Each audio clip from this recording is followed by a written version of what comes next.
ഉത്സവ പിറ്റേന്ന്. എൻ്റെ കഥയിലെ ഒരു കുഞ്ഞു കഥാപാത്രമാണ് അപ്പുക്കുട്ടൻ. 1970 കാലഘട്ടങ്ങളിൽ ജനിച്ച അപ്പുക്കുട്ടൻ കഥ നടക്കുമ്പോൾ 7ാം ക്ലാസ്സിൽ പഠിക്കുന്നു. അപ്പുക്കുട്ടൻ്റെ വീട്ടിൽ അമ്മയും ഏട്ടന്മാരും ചേച്ചിമാരുമുണ്ട്. അച്ഛൻ അപ്പുക്കുട്ടൻ്റെ ചെറിയ പ്രായത്തിലേ മരിച്ചുപോയി. അപ്പു വളരെ ചുറുചുറുക്കുള്ള കുട്ടിയാണ്. പക്ഷേ പഠിക്കാനത്ര മിടുക്കനൊന്നുമായിരുന്നില്ല. അപ്പുവിൻ്റെ വലിയേട്ടൻ വിവാഹിതനും ദൂരെ മാറി താമസിക്കുന്ന ആളുമായിരുന്നു. 2 വലിയേച്ചിമാരുടെ വിവാഹം കഴിഞ്ഞു. വിവാഹം കഴിക്കാൻ ഒരു ചേച്ചി കൂടിയുണ്ട്. ഇനിയുള്ള ചേട്ടൻ്റെ ഭരണത്തിലാണ് വീട്. അമ്മ അടുത്തുള്ള കൃഷിഫാമിൽ ദിവസക്കൂലിക്ക് ജോലിക്ക് പോകും. ജീവിക്കാൻ നല്ല സാഹചര്യമുണ്ടെങ്കിലും സമയം കടന്നു പോകുന്നതിനനുസരിച്ച് ഓരോരുത്തരും വരുമാനമുണ്ടാക്കണമെന്ന ചിന്താഗതിക്കാരാണ് അമ്മയും ചേട്ടനും. അവർ അധികമൊന്നും പഠിച്ചിട്ടില്ല. അതുകൊണ്ട് തന്നെ അപ്പുവിൻ്റെ പഠനത്തിൽ അവർ തീരെ ശ്രദ്ധിച്ചിരുന്നില്ല. എല്ലാവരും സ്കൂളിൽ പോകുന്നു. അതുകൊണ്ട് അവർ അപ്പുവിനെയും സ്കൂളിലേക്ക് അയച്ചു. ഇവിടെ മറ്റൊരു കാര്യം എടുത്തു പറയാം. അപ്പു സ്കൂളിൽ പോകുന്നതിന് മുമ്പ് ചേട്ടനെ പല ജോലികളിലും സഹായിക്കാറുണ്ട്. കൂടാതെ വീട്ടിലുള്ള പശുവിനെ നോക്കണം, പുല്ല് ചെത്തണം, അങ്ങനെ. ചേട്ടൻ പലയിടത്തു നിന്നും പല ജോലികളും ഏറ്റെടുക്കും. ഉദാഹരണത്തിന് ഉത്സവകാലമായാൽ ക്ഷേത്ര വെടിവയ്പ്, വേനൽക്കാലമായാൽ പുര മേയുക. അന്ന് ഓലപ്പുര സർവ്വസാധാരണമായിരുന്നു. അതിനായി വേണ്ട ഓല വെള്ളത്തിലിടുക, ഓല മെടയുക, പുര മേയുക എന്നീ ജോലികളിൽ പലപ്പോഴും ഏട്ടൻ കുഞ്ഞനിയനെ കൂടെ കൂട്ടാറുണ്ട്. രാവിലെ പലപ്പോഴും ഏട്ടൻ ഏൽപ്പിക്കുന്ന ജോലി തീർത്ത് ഓടി ക്ഷീണിച്ചു വന്ന് അങ്ങിങ്ങ് മാത്രം ബട്ടണുകളുള്ള ഷർട്ടും ട്രൗസറും ധരിച്ച് മുടി കൈകൊണ്ട് ഒതുക്കി വെച്ച് കയ്യിൽ കിട്ടിയ ഏതെങ്കിലും പുസ്തകവും എടുത്ത് അപ്പു സ്കൂളിലേക്ക് ഓടും. വെന്ത് വിയർത്ത് അവൻ സ്കൂളിലെത്തുമ്പോൾ ക്ലാസ് തുടങ്ങിക്കഴിഞ്ഞിരിക്കും. പതിവ് പോലെ കിട്ടാനുള്ളത് വാങ്ങി അപ്പു ബാക്ക് ബെഞ്ചിലെ അവസാനക്കാരനായി മാറും. അന്ന് ഉത്സവകാലമായിരുന്നു. അപ്പു വെളുപ്പിന് കുളിച്ച് വൃത്തിയായി അമ്പലത്തിലേക്ക് പോയി. വെടിവയ്പുണ്ട്. ഒന്നോർത്താൽ ആ ദിവസങ്ങളിലാണ് അപ്പു കുളിയുടെ കാര്യത്തിൽ കൃത്യനിഷ്ഠ പാലിക്കുന്നത്. ക്ഷേത്രത്തിൽ വന്ന് വെടിവയ്പ് നടത്തുന്നവരിൽ നിന്നും ചെറിയ ചെറിയ തുകകൾ ചേർത്ത് വെച്ച് വലിയൊരു തുക അപ്പുക്കുട്ടന് കിട്ടും. അത് അണമുറിയാതെ ഏട്ടനെ ഏൽപ്പിക്കണം. കാരണം വെടി നിറയ്ക്കുവാനുള്ള മരുന്ന് ഏട്ടനാണ് കൊടുത്തുവിടുന്നത്. അതുകൊണ്ട് അയാൾക്കറിയാം എത്ര തുക കിട്ടുമെന്ന്.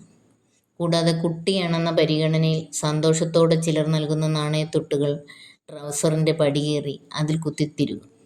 എന്നാൽ ഏട്ടൻ അതും കണ്ടുപിടിച്ച് ഒരു തൊട്ടില്ലാതെ എല്ലാം എടുത്ത് ചെവിയിലൊരു കിഴുക്കും കൊടുക്കും. അന്ന് പതിവ് പോലെ അപ്പു വീട്ടിലെത്തുമ്പോൾ തന്നെയും പ്രതീക്ഷിച്ച് അക്ഷമനായി കണ്ണും ചുവപ്പിച്ച് മുറ്റത്ത് നിൽക്കുന്ന ഏട്ടൻ്റെ കൈകളിലേക്ക് താൻ ജോലി ചെയ്ത പൈസ നീട്ടുമ്പോൾ പലപ്പോഴും അപ്പുക്കുട്ടൻ്റെ കുഞ്ഞു കൈകൾ വിറച്ചിരുന്നു. അണ്ണാ, എനിക്കെന്തെങ്കിലും. പുറത്തൊരടിയും ഒരു തള്ളും. പോയിക്കോ, എന്തൊക്കെ കാര്യങ്ങളുണ്ടിവിടെ. അവന് കടയപ്പം തിന്നാൻ പൈസ വേണം അത്രേ. പോയിക്കോ എൻ്റെ മുന്നിൽ. അപ്പുവിന് സങ്കടം വരും. എന്നാലും അതും കാണിച്ച് അവിടെ നിന്നാൽ സ്കൂളിലെത്താൻ വൈകും. മാഷിൻ്റെ കയ്യിൽ നിന്നും പതിവ് പടിയിൽ കൂടുതൽ കിട്ടും. അപ്പു ഓടി. അടുത്ത ദിവസം അപ്പു ക്ഷേത്രത്തിൽ പോയത് ഒരു പ്രത്യേക തീരുമാനം എടുത്തുകൊണ്ടായിരുന്നു. അതായിരുന്നു പിന്നീട് അപ്പുവിൻ്റെ ഹൃദയത്തെ ചന്നം ഭിന്നം കീറിമുറിച്ചത്. അമ്പലത്തിൽ കൊടിയേറിയിട്ട് 4 നാൾ കഴിഞ്ഞിരിക്കുന്നു. ഇനിയും വൈകിട്ടില്ല. 6 ദിവസങ്ങൾ കൂടിയുണ്ട്. അപ്പുവിൻ്റെ ഹൃദയമിടിപ്പ് വർദ്ധിച്ചു. താൻ കുട്ടിയായതിനാൽ ചിലർ വഴിപാട് തുകയ്ക്കൊപ്പം പ്രത്യേകമായി തരുന്ന ചെറിയ തുക ഏട്ടൻ പിടിച്ചെടുക്കാൻ ഇനി അനുവദിച്ചുകൂടാ. ആ നാണയങ്ങൾ മാറ്റണം. വെടിവയ്പിൻ്റെ തുക മാത്രം ഏട്ടനെ ഏൽപ്പിക്കണം. ആ ദിവസങ്ങളിൽ വെടിവയ്പ് കഴിഞ്ഞ് അമ്പലമൈതാനത്തിനപ്പുറത്തെ തെങ്ങിൻ തോപ്പിലേക്ക് അവൻ ഓടിമറഞ്ഞു. അന്നൊക്കെ അപ്പുക്കുട്ടന് സന്തോഷമായിരുന്നു. ആ ദിവസങ്ങളിൽ അവൻ സ്കൂളിനടുത്തുള്ള ചായക്കടയിൽ നിന്നും ദോശയും ചായയും ഒക്കെ വാങ്ങിക്കഴിച്ചു. ആ സമയത്ത് വീട്ടിൽ അതൊക്കെ ഉണ്ടാക്കിത്തരാൻ ആരും മെനക്കെടാറുണ്ടായിരുന്നില്ല. എന്തോ ഒരു സന്തോഷം.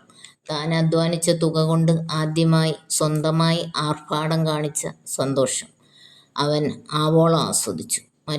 മറ്റു കുട്ടികൾക്കും അവൻ മധുരപലഹാരങ്ങൾ വാങ്ങി നൽകി. കൂട്ടുകാരുടെ ഇടയിൽ അപ്പുക്കുട്ടൻ അഭൗമമായ തിളക്കമുള്ള ഒരു നക്ഷത്രമായി മാറി. അന്ന് 10ാം ഉത്സവം. എങ്ങും തിരക്കും ബഹളവും. രാവിലെ മുതൽ ആളുകൾ വരുന്നുണ്ട്. വെടിവയ്പ് വഴിപാട് നടത്തുന്നിടത്തും വലിയ തിരക്ക്. അപ്പുക്കുട്ടൻ ധൃതിയിൽ കാര്യങ്ങൾ ചെയ്തു. ആ കുഞ്ഞിക്കൈകളുടെ ചടുലതയോടുള്ള അടുക്കും ചിട്ടയും കണ്ട് വന്നവർ പാരിതോഷികം പോലെ നാണയത്തൊട്ടുകൾ നൽകി. അപ്പുവിൻ്റെ ഹൃദയം സന്തോഷത്താൽ മിടിച്ചു. ചെണ്ടമേളം മുറുകുന്നു. അമ്പലമൈതാനത്ത് വട്ടമടിച്ച് കാളയും കുതിരയും. ആളുകളുടെ ആർപ്പുവിളികൾ. അതിനിടയിൽ ബലൂണിൻ്റെയും കളിക്കോപ്പുകളുടെയും കച്ചവടക്കാരുടെ കലപില ശബ്ദങ്ങൾ. തിരക്കിലൂടെ അപ്പു ഓടി അമ്പലമൈതാനത്തിനടുത്തുള്ള തെങ്ങിൻ തോപ്പിലേക്ക്. ഉത്സവം കഴിഞ്ഞു. പിറ്റേന്ന് രാവിലെ അപ്പു വെറുതെ അമ്പലത്തിലേക്ക് പോയി. കിളച്ചു മറിച്ചതുപോലെ മൈതാനം. പൊട്ടിയ ബലൂണുകളും മറ്റും അവിടെവിടെയായി കിടക്കുന്നു. അപ്പുവിന് സങ്കടം തോന്നി. ഇനിയും 1 വർഷം കാത്തിരിക്കണം. 10 നാൾ ആഘോഷം. ഇനിയും വരുമല്ലോ. കുറച്ച് സമയത്തിന് ശേഷം അവൻ വീട്ടിൽ തിരിച്ചെത്തി. സ്കൂളിലേക്ക് പോകാൻ തയ്യാറായി. ഇന്ന് സ്കൂളിൽ പോകാൻ ലേശം മടിയുണ്ട്. എന്നാൽ പതിവില്ലാതെ ഏട്ടൻ അവന് 8 അണ നൽകി. 8 അണ എന്നാൽ 50 പൈസ. അവന് അതിശയം തോന്നി, ഒപ്പം സന്തോഷവും. സ്കൂളിൽ പോകുന്ന വഴിയുള്ള സ്ഥിരം പീടികയിൽ അവൻ കയറി. തൻ്റെ കയ്യിലുണ്ടായിരുന്ന 50 പൈസ നീട്ടി അവന് ഇഷ്ടപ്പെട്ട മിഠായി ഭരണിയുടെ മുകളിൽ വെച്ചു. അപ്പോൾ ചായ കുടിച്ച് സൊറ പറഞ്ഞിരിക്കുന്ന 2-3 ആളുകൾ അവിടെ ഉണ്ടായിരുന്നു. അവർ എന്തോ പറഞ്ഞ് പൊട്ടിച്ചിരിക്കുകയാണ്. അതിൽ ഒരാൾ പറഞ്ഞു, വെട്ടുംതോറും പൊങ്ങി പൊങ്ങി വരുന്നു. ഇനിയെങ്ങാനും വല്ല ഭൂതവും വലിച്ചോണ്ട് വരുന്ന നിധിയോ മറ്റോ ആണോ? പക്ഷെ കുറച്ച് കഴിഞ്ഞപ്പോഴേക്കും സംഭവം കഴിഞ്ഞു. ഇത് കേട്ടതും എന്തോ ഒന്ന് അപ്പുവിൻ്റെ തലച്ചോറിൽ മിന്നിമറഞ്ഞു. അവർ പറഞ്ഞതിൻ്റെ സാധ്യതകളിലേക്ക് കാതുകൾ കൂർപ്പിച്ചപ്പോൾ അപ്പുവിൻ്റെ ഹൃദയത്തിൽ ഒരു കൊള്ളിയാൻ മിന്നി. കാലുകൾ വിറച്ചു. ആ കുഞ്ഞു നെറ്റിയിൽ വിയർപ്പ് മണികൾ ഒത്തുകൂടി. അവൻ്റെ കൈകൾ മിഠായി ഭരണിയിൽ നിന്നും താഴെ കൂർന്നു വീണു. പിന്നെ ഒട്ടും വൈകിയില്ല. അവൻ സർവ്വശക്തിയും എടുത്തോടി. ഭ്രാന്തമായ ഓട്ടം. അവൻ്റെ നെഞ്ചിന് ഭാരം കൂടി. കിതപ്പ് വർദ്ധിച്ചു. അമ്പലമൈതാനത്തിനപ്പുറത്തെ തെങ്ങിൻ തോപ്പിൽ ആ ഓട്ടം അവസാനിച്ചു. ആ കാഴ്ച അവനെ തളർത്തി. കണ്ണുകളിൽ ഇരുട്ട് കയറുന്നതുപോലെ. കണ്ണുകൾ തുടച്ചവൻ ഒന്നുകൂടി നോക്കി. എല്ലാ തെങ്ങുകൾക്കും തടം കോരിയിരിക്കുന്നു. അതിൽ ഒരു തെങ്ങിൻ ചുവട്ടിൽ അവൻ ചെന്നിരുന്നു.